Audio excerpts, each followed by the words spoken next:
I'm in my car because my neighbors have been complaining about hearing voices in my apartment. I don't know what they're talking about. That's not true. We're a party. I'm gonna read a segment real quick in another Bible, Trauma and Recovery. It's about a girl with multiple personalities. And not all of these symptoms fit, but the struggle in general certainly does.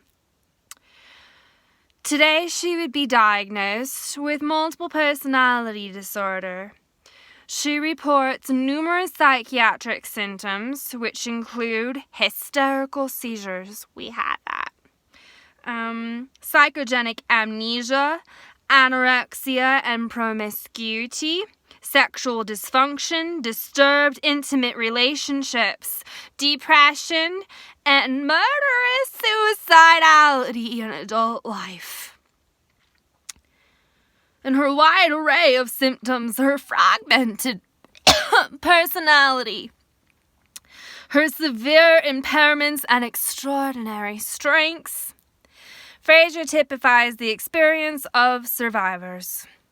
With her remarkable creative gifts, she is able to reconstruct the story of a self formed under the burden of repeated, inescapable abuse, and to trace with clarity the pathways to development from victim to psychiatric patient and from patient to survivor.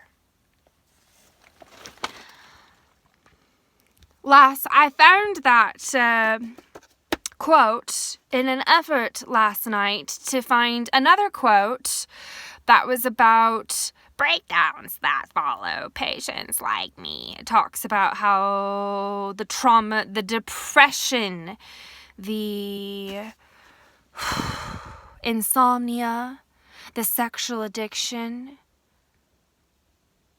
the sabotage, how all of these aspects of a survivor's life, they kind of build up, and people keep expecting her to pull it together, and instead it gets heavier and heavier and heavier. And usually in their late 20s or early 30s, people with multiple personalities break down. They have a major breakdown.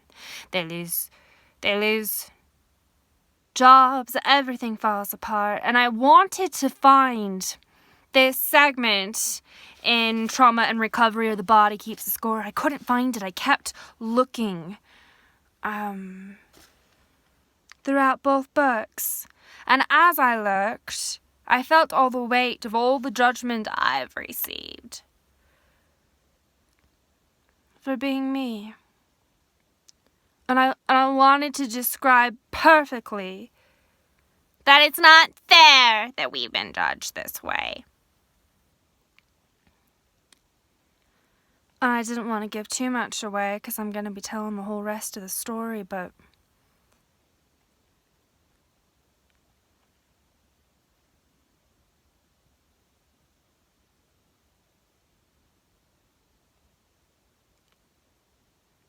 it's not just about the money.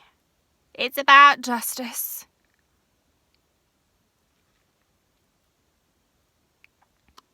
And I don't even know for sure what it is exactly I need to say.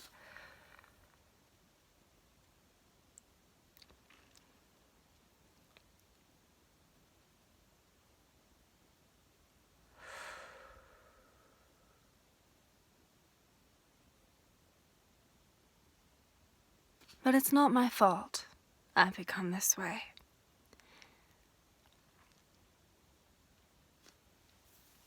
My parents live in a really nice big house, and when they deny me financial compensation for what I've been through, they're sending me the message that they know how to take care of me better than I do. And that's not true. That's not true at all.